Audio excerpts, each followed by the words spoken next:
Kind Yes. of take them through like the beginning and just kind of Okay. So wow. when the fight was announced, it was only like a couple weeks, and then Neil was like, "Oh, I can't do it," and they didn't. The UFC came out with like a news thing saying, Jeff Neal may pull out," and then Shavkat called him out publicly, which to me, which was what they were wanting, was like a fish and reel. Like, is he going to say something back? And he did. He was like, "Oh, don't be a chicken or whatever, blah blah blah blah," and then they were like, "Oh, we got him now," and like they rescheduled the fight. It was scheduled for January 14th, which means they were probably in camp for several months, and then they did this during that camp.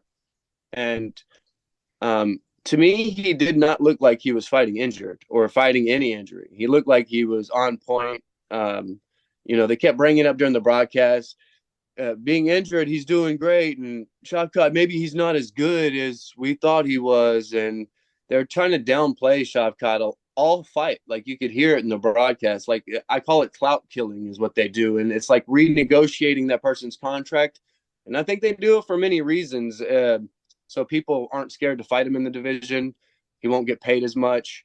Um, but yeah, I don't think Neil would have been able to eat those shots that he was eating. That first head kick might drop him. Like he cuts 4 more pounds of water weight, he's getting dropped possibly. Or that first shot, the single leg he goes for that he defends, maybe he doesn't get it. Maybe he's not as quick. Or he doesn't have the electrolytes that he needs to be as spontaneous. So like that's the part where I could just hear the narratives coming out of their mouths, like they knew something. And then when the fight was over, Dana White in the post-fight press conference, he said, "I'm gonna still pay him his fight of the night bonus."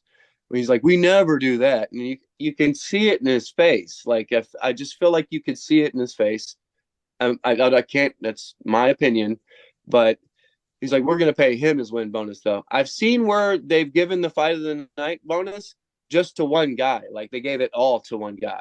Like you miss weight by 5 pounds, I don't think you should get any of it. Like Shavkat should opt to give you some or not. Like that's his. He had to take bombs and shots from you that maybe he wouldn't have took if and he took the fight out of like honor. Like he decided to go ahead and take your fight anyway because he thought you might have been injured, and he's just giving you the benefit of the doubt.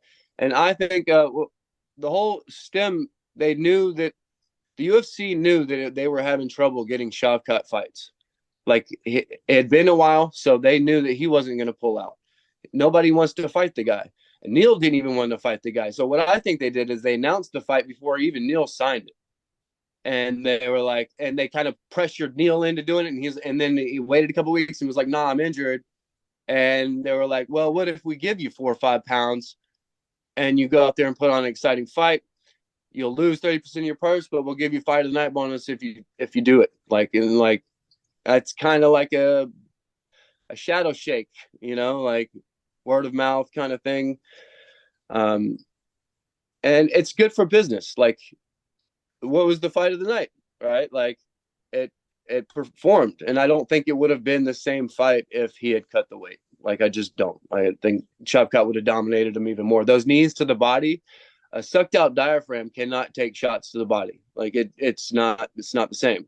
Like, and he was eating him alive to the body. Like so, and when people were like, "Well, he looks so big and fat," I didn't think so. I there's a TikTok video of me screening in on him. His legs are big, and then there's instance where he turned Shavkat up against a fence, and his back just looked massive. Like I was like, and he wasn't fighting like he looked hurt to me. That's that was the biggest thing. Like he looked amazing, and that's all it kept going through my mind was this motherfucker cheated. Like, and I like Jeff Neal, and I thought he was a horrible matchup for Shavkat. Like in certain aspects, that straight left is a problem for any fighter. Like, but yeah, I just he came in 14-0, 7 submissions, 7 knockouts. He's probably worth a ton of money, and to knock him off, it would take away negotiation skills, ability, um, and he's probably asking for a lot. They want him to lose. They want him to be a part of the division. They don't want certain guys to be way ahead of everybody else, where they can demand more, where the division will start to get paid more. If they can keep everybody around the same level, they can keep the pay grade around the same level. And that's my whole thought process on the, you know, UFC wanting. It's good. Every aspect for it was good for the UFC for Jeff Neal to miss weight.